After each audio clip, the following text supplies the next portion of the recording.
ಇದು ನೋಡಿ ನೆನ್ನೆದು ಫುಲ್ಲು ಬೆಳಗ್ಗೆ ತಿಂಡಿ ಮಧ್ಯಾಹ್ನ ಊಟದವರೆಗೂ ಮಾಡಿದ್ದೀನಿ ಎಲ್ಲನೂ. ಇದು ಮೊನ್ನೆ ಹುಳಿ ಉಪ್ಪಿಟ್ಟು ಮಾಡಿದಾಗ ಉಪ್ಪಿಟ್ಟು ರವೆ ಮಾಡೋದು ಹೆಂಗೆ, ನಾವು ಹೊರದೇಶದಲ್ಲಿದ್ದೀವಿ ನಮಗಿಲ್ಲಿ ರವೆ ಸಿಗಲ್ಲ ಅಂತ ಕೇಳ್ತಾಯಿದ್ರು ತುಂಬ ಜನ. ಅದಕ್ಕೋಸ್ಕರ ಅವ್ರಿಗಾಗಿ ಈ ರವೆ ನೀಟಾಗಿ ಮಾಡ್ಕೊಳ್ಳೋದು ತೋರಿಸ್ತಾಯಿದ್ದೀನಿ. ನೋಡಿ, ಒಂದು ಬಾಣಲಿ ತಗೊಂಡು ಎಷ್ಟು ಬೇಕೋ ನಾನು 1.5 ಲೋಟ ನೀರು ಹಾಕ್ಕೋತಾಯಿದ್ದೀನಿ. ಅಕ್ಕಿ ಊಟ ಮಾಡ್ತೀವಲ್ವ ಅದೇ ಅಕ್ಕಿ, ಸೋನಾ ಮಸೂರಿ. ಅದನ್ನ ಹಾಕ್ಕೊಂಡು ಒಂದು ಸ್ವಲ್ಪ ಬಾಣಲಿ ಬಿಸಿ ಆದಮೇಲೆ ಹಾಕ್ಕೊಂಡು ಮಿಕ್ಸ್ ಮಾಡ್ದೀರ ಕಲಿಸ್ತಾನೇ ಇರಬೇಕು. ಎಲ್ಲ ಒಂದೇ ಲೆವೆಲಾಗಿ ಒಂದೇ ಕೆಂಪಗಾಗುತ್ತೆ ನೋಡಿ, ಕಲರ್ ಹೆಂಗಾಗುತ್ತೆ ಹಂಗೆ ಕಲಿಸ್ತಾ ಇರಬೇಕು. ಲಾಸ್ಟಲ್ಲಿ ಸ್ಟವ್ ಆರಿಸಿದ ಮೇಲೂ ಒಂದು ನಿಮಿಷ ಹಿಂಗೆ ಅಂದ್ಕೊಂಡು ಇರಬೇಕು, ಇಲ್ಲ ಕೆಳಗಡೆ ಇರೋದು ಬಿಸಿ ಆಗಿಬಿಡುತ್ತೆ. ನೋಡಿ ಎಷ್ಟು ಚೆನ್ನಾಗಾಗಿದೆ. ಇದು ತಣ್ಣಗಾಗೋಕ್ಕೆ ಬಿಟ್ಬಿಡಬೇಕು. ನೋಡಿ, ತಣ್ಣಗಾದ್ಮೇಲೆ ಮಿಕ್ಸಿ ಜಾರ್ಗೆ ಹಾಕ್ಕೊಂಡು, ಸಣ್ಣ ಮಿಕ್ಸಿ ಜಾರ್ಗೆ ಹಾಕ್ಕೊಳ್ಳಿ. ಜಾಸ್ತಿ ಇದ್ದರೆ 2 ಸರಿ ಹಾಕ್ಕೊಳ್ಳಿ.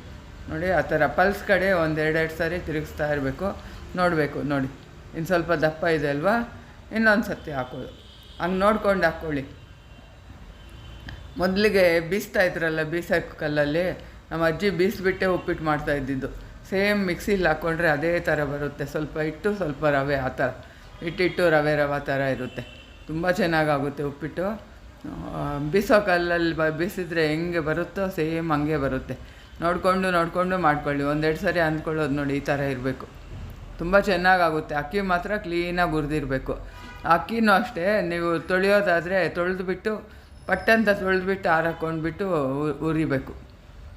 ನೋಡಿ, ಕುಕ್ಕರ್ ಇಟ್ಬಿಟ್ಟು ಎಣ್ಣೆ, ಸಾಸಿವೆ, ಉದ್ದಿನಬೇಳೆ, ಕಡಲೆಬೇಳೆ, ಕಡಲೆಬೀಜ, ಹಿಂಗೂ ಹಾಕ್ಕೋಬೇಕು. ನಾನು ಸಾಂಬಾರು ಈರುಳ್ಳಿ 1.5 ಲೋಟಕ್ಕೆ ಒಂದು 1/4 kg ಮೇಲೆ, ಅರ್ಧ kgಗೆ ಕಮ್ಮಿ 1/4 kg ಮೇಲೆ ಹಾಕಿದ್ದೀನಿ. ರಾತ್ರಿನೇ ಬಿಡಿಸಿಟ್ಕೊಂಬಿಡಿ. ಹಸಿಮೆಣ್ಸಿನ್ಕಾಯಿ ಸ್ವಲ್ಪ ಖಾರ ಜಾಸ್ತಿನೇ ಹಾಕ್ಕೊಳ್ಳಿ. ಹಿಂಗು, ಕರಿಬೇವು ಹಾಕಿ ಫ್ರೈ ಆದಮೇಲೆ 1.5 ಲೋಟಕ್ಕೆ 5 ಲೋಟ ಹುಳಿ ನೀರು, ಮಾಮೂಲಿ ನೀರು 2 ಸರಿ 5 ಲೋಟ ನೀರು ಹಾಕ್ತೀನಿ ನಾನು. ನೀವು ಉದುರುದ್ರಿ ಚೆನ್ನಾಗಿರಲ್ಲ. ಉದುರುದ್ರಬೇಕು ಅಂದರೆ ನೀವು 3 ಲೋಟ ಹಾಕ್ಕೊಳ್ಳಿ, ಚೆನ್ನಾಗಾಗುತ್ತೆ. ನಮಗೂ ಸ್ವಲ್ಪ ಮುದ್ದೆ ಥರನೇ ಬೇಕು, ಬಿಸಿ ಬಿಸಿ ತಿಂದರೆ ಎಷ್ಟು ಚೆನ್ನಾಗಿರುತ್ತೆ ಗೊತ್ತಾ. ನೋಡಿ, ಹುರಿದಿಟ್ಟಿದ್ದೀವಲ್ವ, ರವೆ ಮಾಡ್ಕೊಂಡಿದ್ದೀವಿ. ಅದನ್ನ ಸ್ವಲ್ಪ ಹಿಂಗೆ ಹಾಕ್ಕೊಂಡು ಮುದ್ದೆ ಕೋಲಿದ್ರೆ ಹಿಂಗೆ ಕಲಿಸ್ತಾನೇ ಇರಬೇಕು. ನೋಡಿ, ಉಂಡೆ ಕಟ್ಕೊಂಡ್ಬಿಡುತ್ತೆ. ಇದು ಹಿಟ್ಟು ಸ್ವಲ್ಪ ರವೆ ಆ ಥರ ಇರೋದಲ್ವ, ಅದಕ್ಕೆ ಈ ಥರ ಹಾಕ್ಬಿಟ್ಟು ರವೆ ಎಲ್ಲ, ಕೊತ್ತಂಬರಿ ಸೊಪ್ಪು, ಸ್ವಲ್ಪ ತುಪ್ಪ ಹಾಕ್ಬಿಟ್ಟು ಮುಚ್ಚಿಬಿಟ್ಟು ನೋಡಿ ಈ ಥರ ಅದು ಸೈಡಲ್ಲಿರೋದು ಮೇಲೆ ಬರುತ್ತೆ. ಸುಯಿ ಅನ್ಬೇಕಷ್ಟೇ, ಒಂದು ವಿಸಿಲ್ ಕೂಡ ಬೇಡ. ಸುಯಿ ಅಂದರೆ ಸಾಕು, ಆಫ್ ಮಾಡ್ಕೊಂಬಿಡ್ಬೇಕು. ಒಂದೇ ಅದಕ್ಕೆ ಬೇಯುತ್ತೆ, ಈಸಿಯಾಗಿ ಮಾಡ್ಕೊಬೋದು. ಇಲ್ಲ ನಿಮ್ಗೆ ಹಂಗಾಗಲ್ಲ ಅಂದರೆ ಹಿಂಗೆ ಡೈರೆಕ್ಟೇ ಬೇಯಿಸ್ಕೊಂಡು ಅಲ್ಲೇ ಇದ್ದು ಕಲಿಸ್ತಾನೇ ಇರಬೇಕು. ಇಲ್ಲಾಂದರೆ ಸೀದೋಗುತ್ತೆ ಕೆಳಗಡೆ. ಇದು ನೋಡಿ, ಕೆಳಗಡೆ ಇಷ್ಟು ಸೀದೋಗಲ್ಲ. ಒಂದು ವಿಸಿಲ್ಲು ಹಾಕ್ಸ್ಬಾರ್ದು. ಇದನ್ನೂ ಅಷ್ಟೇ, ಕುದಿಯೋವಾಗ ಮುಚ್ಚಿಬಿಟ್ಟು ಸುಯಿ ಅನ್ನುತ್ತೆ ನೋಡಿ, ಹಬೆ ಎಲ್ಲ ಇದಾಕ್ಕೊಂಡು ಆವಾಗ ಆಫ್ ಮಾಡಿಬಿಡ್ಬೇಕು. ಎಷ್ಟು ಚೆನ್ನಾಗಾಗುತ್ತೆ ನೋಡಿ. ಏನು ನೀವು ಪ್ಲೇಟ್ ಕೂಡ ಮಾಡಲಿಲ್ಲ ಇವತ್ತು, ಹಂಗಂಗೆ ತಟ್ಟೆಗೆ ಹಾಕ್ಕೊಂಡು ತುಪ್ಪ ಹಾಕ್ಕೊಂಡು ಎತ್ಕೊಂಡು ಹೊರಟೋದ್ರು. ಆ ಈರುಳ್ಳಿ ಜೊತೆ ತಿನ್ಬೇಕು ನೋಡಿ, ಏನು ಚೆನ್ನಾಗಿರುತ್ತೆ ಗೊತ್ತಾ. ಮಾಡ್ಕೊಂಡು ನೋಡಿ. ರವೆ ಮಾಡೋದು ತೋರಿಸಿದ್ದೀನಲ್ಲ, ಅಕ್ಕಿ ತೊಳೆಯೋ ಬಟ್ಟೆಯಲ್ಲಿ ಒರೆಸ್ಬಿಟ್ಟು ಉರೀರಿ. ಇಲ್ಲಾಂದರೆ ತೊಳೆಯೋದಾದರೆ ಹಂಗೆ ಪಟ್ಟೆ ಅಂತ ನೆನೆಸ್ಬಾರ್ದು, ತೊಳೆದ್ಬಿಟ್ಟು ಹಂಗೆ ಮಾಡ್ಕೊಂಬಿಡ್ಬೇಕು. ನೋಡಿ, ಈರುಳ್ಳಿ ಜೊತೆ ಹಾಕ್ಕೊಂಡು ತುಪ್ಪ ಬೀಳಬೇಕು. ಇದು ತುಪ್ಪ ಹಾಕ್ಕೊಳ್ಳೇಬೇಕು ಇದಕ್ಕೆ. ಕಾಯಿ ತುರಿ, ಕೊತ್ತಂಬರಿ ಸೊಪ್ಪು ಬೇಕಾದ್ರೆ ಹಾಕ್ಕೊಂಡು ತಿನ್ನಿ. ಮಧ್ಯಾಹ್ನಕ್ಕೆ ಸಾಂಬಾರಿಗೆ ಎಷ್ಟೊಂದು ತರಕಾರಿ ಹಾಕ್ಬಿಟ್ಟು ಸಾಂಬಾರು ಮಾಡಿದೆ, ಸಖತ್ತಾಗಿತ್ತು ನೋಡಿ. ಸೌತೆಕಾಯಿ ನಂಚ್ಕೊಳ್ಳೋಕ್ಕೆ, ಹಾಗಲಕಾಯಿ ಪಲ್ಯಕ್ಕೆ, ಇದು ನೋಡಿ ದೊಡ್ಡದು ಬದನೆಕಾಯಿ ಇದೆ ಅಲ್ವಾ, ಅದು ಬಂದು ಫ್ರೈ ಮಾಡ್ತೀನಿ. ಒಂದು ಸರ್ತಿ ನಾನು ಬೇಳೆ ಒಂದು ಸರ್ತಿ ಕೂಗಿಸ್ಕೊಂಡಿದ್ದೀನಿ. ಅದು ಕೂಗಿದ್ಮೇಲೆ ಇಷ್ಟು ನೋಡಿ, ಕುಂಬಳಕಾಯಿ, ಸೋರೆಕಾಯಿ, ಬದನೆಕಾಯಿ, ಬೀನ್ಸು, ಕ್ಯಾರೆಟು, ಮೂಲಂಗಿ, ಗಂಟ್ಸ್ಗಡ್ಡೆ ಇಷ್ಟು ಹಾಕ್ತಾಯಿದ್ದೀನಿ ತರಕಾರಿ.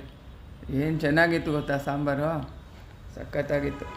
ಸ್ವಲ್ಪ ನೀರು ಹಾಕ್ಬಿಟ್ಟು ಸಾಂಬಾರು ಈರುಳ್ಳಿ 1 ಇಡಿ ಹಾಕ್ಬಿಟ್ಟು ಕುಕ್ಕರ್ ಮುಚ್ಚಿಬಿಟ್ಟು ಒಂದು ಸರಿ ಬೇಳೆ ಬಂದಿದೆ ಅಲ್ವಾ, 1-2 ವಿಸಿಲ್ ಹಾಕ್ಸಿದ್ರೆ ಸಾಕು. ಕಾಯಿ ತುರಿ, ಸಾಂಬಾರು ಪೌಡ್ರ ಇಷ್ಟೇ ನೋಡಿ. ನೀರು ಹಾಕಿ ರುಬ್ಬಿದ್ದು. ಇದಕ್ಕೆ ರುಬ್ಬೋಕೆ ಈರುಳ್ಳಿ ಬೆಳ್ಳುಳ್ಳಿ ಏನು ಹಾಕಲಿಲ್ಲ, ಸಖತ್ತಾಗಿತ್ತು. ಗಸಗಸೆ 1 ಸ್ಪೂನ್ ಹಾಕಿದೆ. ಇವಾಗ ಈ ಥರ ಮೆತ್ತಗೆ ರುಬ್ಕೊಂಡು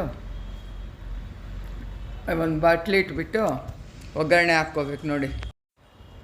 ಬಟ್ಲಲ್ಲಿ ಎಣ್ಣೆ, ಸಾಸಿವೆ, ಕರಿಬೇವು ಸ್ವಲ್ಪ ಜಾಸ್ತಿ ಹಾಕ್ಕೊಳ್ಳಿ. ಆಮೇಲೆ ಹಿಂಗೂ ಹಾಕ್ಬಿಟ್ಟು ಕುಕ್ಕರಲ್ಲಿ ಕೂಗಿಸ್ಕೊಂಡಿದ್ದೀವಲ್ವ, ಬೇಳೆ ತರಕಾರಿ ಎಲ್ಲ ಹಾಕ್ಬಿಟ್ಟು ರುಬ್ಬಿರೋ ಮಸಾಲೆ ಹಾಕ್ಕೊಂಡು ಮಿಕ್ಸಿ ಜಾರ್ಗೆ ಇನ್ನು ಸ್ವಲ್ಪ ನೀರು ಹಾಕಿ ಯಾವುದಕ್ಕೆ ಬೇಕೋ ನೋಡಿಕೊಂಡು ಉಪ್ಪು ಸ್ವಲ್ಪ ಮೊದಲು ತರಕಾರಿಗೆ ಹಾಕಿದ್ದೆ ಅಲ್ವಾ, ಇವಾಗ ಸ್ವಲ್ಪ ಹಾಕ್ತಾಯಿದ್ದೀನಿ. ಬೆಲ್ಲ ಹಾಕ್ಕೋಬೇಕು. ಬೆಲ್ಲ ಹಾಕಿದ್ರೇ ನಮಗೆ, ಬೇಡ ಅನ್ನೋರು ಹಾಕ್ಕೋಬೇಡಿ. ನೋಡಿ 2 ವಿಸಿಲ್ ಹಾಕಿದೆ, ಅಷ್ಟಕ್ಕೆ ತರಕಾರಿ ಎಲ್ಲ ಇದಾಗಿಬಿಡ್ತು. ಅದೆಲ್ಲ ಕುದಿಯೋವಾಗ ಹುಣಸೆ ಹುಳಿ ಹಾಕ್ಕೊಂಡು ಚೆನ್ನಾಗಿ ಕುದಿಸ್ಕೋಬೇಕು. ಒಂದು 3-4 ನಿಮಿಷ ಈ ಥರ ಚೆನ್ನಾಗಿ ಕುದಿಯೋವಾಗ ಕೊತ್ತಂಬರಿ ಸೊಪ್ಪು ಹಾಕ್ಕೊಂಡು ಸ್ಟವ್ ಆರ್ಸ್ ಮಾಡ್ಕೊಳ್ಳೋದು. ಅನ್ನ ಇಟ್ಕೊಂಡು ಬಿಸಿ ಬಿಸಿ ಸಾಂಬಾರು ಹಾಕ್ಕೊಂಡು ತಿನ್ನಬೇಕು ನೋಡಿ, ಅಷ್ಟು ಚೆನ್ನಾಗಿರುತ್ತೆ. ತುಂಬಾ ರುಚಿಯಾಗಿತ್ತು ನೋಡಿ. ಹೋಳು ಇಷ್ಟು ಜಾಸ್ತಿ ಹಾಕ್ಕೊಳ್ಳಿ, ಹೋಳು ಜೊತೆ ಎತ್ಕೊಂಡು ತಿನ್ನಬೇಕು, ಸಖತ್ತಾಗಿತ್ತು ನೋಡಿ. ಇವಾಗ ಈ ಬದನೆಕಾಯಿ ಫ್ರೈ ಅಂತ ಹೇಳ್ದೆ ಅಲ್ವಾ, ಅದಕ್ಕೆ ಏನು ಹೆಚ್ಚಿಗೆ ಹಾಕಲಿಲ್ಲ. ಸಾಂಬಾರು ಪೌಡ್ರು, ಉಪ್ಪು ಹಾಕಿದೆ, 1 ಸ್ಪೂನಷ್ಟು ಎಣ್ಣೆ ಹಾಕಿದೆ, ಮತ್ತು 4-5 ಸ್ಪೂನಷ್ಟು ನೀರು ಹಾಕಿದೆ. ನೀರು ಹಾಕಿ ಕಲಿಸ್ಬಿಟ್ಟು, ಇದು ನೀರು ಅದು ನೋಡಿ. ಬದನೆಕಾಯಿ ಕಟ್ ಮಾಡ್ಕೊಂಡಿದ್ದೀನಿ. ಈ ಥರ ನೀರು ಎಣ್ಣೆ ಎರಡೂ ಇದೆ ಅಲ್ವಾ, ಚೆನ್ನಾಗಿ ಫ್ರೈ ಆಗುತ್ತೆ ನೋಡಿ. ಎಲ್ಲನೂ ಇದಕ್ಕೆ ಇಟ್ಬಿಟ್ಟು ಬಾಣಲಿಗೆ ಮುಚ್ಚಿಟ್ಬಿಟ್ರೆ ಇದು ಬೇಗನೆ ಫ್ರೈ ಆಗಿಬಿಡುತ್ತೆ. ಒಂದು 3-4 ನಿಮಿಷ ಸಾಕು. ಈ ಕಡೆ ಆ ಕಡೆ ತಿರುಗಿಸ್ಕೊಂಡು ಫ್ರೈ ಮಾಡ್ಕೊಳ್ಳೋದು. ಅದೆಲ್ಲ ಬಾಣಲಿಗೆ ಮೆತ್ಕೊಂಡಿರುತ್ತಲ್ಲ, ಅದಕ್ಕೊಂಚೂರು ಅನ್ನ ಹಾಕಿ ಕಲಿಸ್ಕೋಬೇಕು. ಎಷ್ಟು ಚೆನ್ನಾಗಿರ್ತದೆ ನೋಡಿ. 3 ನಿಮಿಷ ಅಷ್ಟೇ, ಮೆತ್ತಗಾಗಿಬಿಡುತ್ತೆ. ಈ ಥರ ಫ್ರೈ ಮಾಡಿಕೊಂಡು ಈ ಕಡೆ ಆ ಕಡೆ ಇನ್ನೊಂದು ಸರ್ತಿ ಮುಚ್ಚಿಟ್ಬಿಟ್ಟೆ. 2 ಕಡೆ ಆಯಿತು. ಕೊತ್ತಂಬರಿ ಸೊಪ್ಪು ಹಾಕ್ಕೊಂಡು ಬಡ್ಸ್ಕೊಳ್ಳೋದು ನೋಡಿ. ಇದು ನೋಡಿ ಹೆಸ್ರು ಕಾಳು ಸಲಾಡು. ಅದಕ್ಕೆ ಒಗ್ಗರಣೆ ಏನು ಮಾಡಿಲ್ಲ. ಸೌತೆಕಾಯಿ, ಸಾಂಬಾರು, ಈರುಳ್ಳಿ, ಹಾಗಲಕಾಯಿ ಸ್ವಲ್ಪ, ಇದು ಕೊಬ್ಬರಿ ಅನ್ನ ಸ್ವಲ್ಪ, ಈ ಬರೀ ಅನ್ನ, ಇವಿಷ್ಟು ತಿಂದುಬಿಟ್ರೆ ಸಾಕು ನೋಡಿ, ಹೊಟ್ಟೆ ತುಂಬೋಗುತ್ತೆ. ಸಾಂಬಾರು, ಇದು ಮೊಸರು, ಇನ್ನು ಸಾಂಬಾರಿಗೆ ಹಾಕ್ಕೊಳ್ಳೋಕ್ಕೆ ತುಪ್ಪ ಸ್ವಲ್ಪ, ಇವಿಷ್ಟು. ಹೆಸ್ರು ಕಾಳು ಸಲಾಡ್ ಬಂದು, ಹೆಸ್ರು ಕಾಳು ನೆನೆಸಿದ್ರೆ ಹಬೆಗೆ ಇಟ್ಕೋಬೋದು. ನಾನು ನೆನೆಸೋದು ಮರ್ತೋಗಿದ್ದೆ, ಅದಕ್ಕೆ ಕುಕ್ಕರಲ್ಲೇ 4 ವಿಸಿಲ್ ಹಾಕ್ಸಿದೆ. ಮತ್ತು ಟೊಮೊಟೊ, ಈರುಳ್ಳಿ, ಹಸಿಮೆಣ್ಸಿನ್ಕಾಯಿ, ಜೀರಿಗೆ ಪೌಡ್ರು, ಉಪ್ಪು ಇವಿಷ್ಟು ಹಾಕ್ಕೊಂಡು ಮಿಕ್ಸ್ ಮಾಡ್ಕೊಳ್ಳೋದು. ಎಲ್ರಿಗೂ ಇಷ್ಟ ಆಯಿತಾ? Like, share, subscribe and follow.